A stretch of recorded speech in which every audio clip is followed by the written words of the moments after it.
So the acid rain is a super dangerous rain. So if you go into the rain, you will melt into pieces and see your bones in news. And if you do, don't try this at home. You can try this at different planets. That will be dangerous too. Don't try this. Okay. So, what really is acid rain?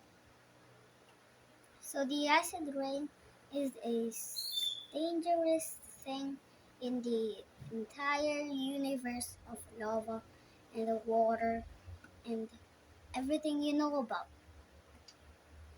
And if you go into the acid rain, you will fucking melt. Where did you learn from it?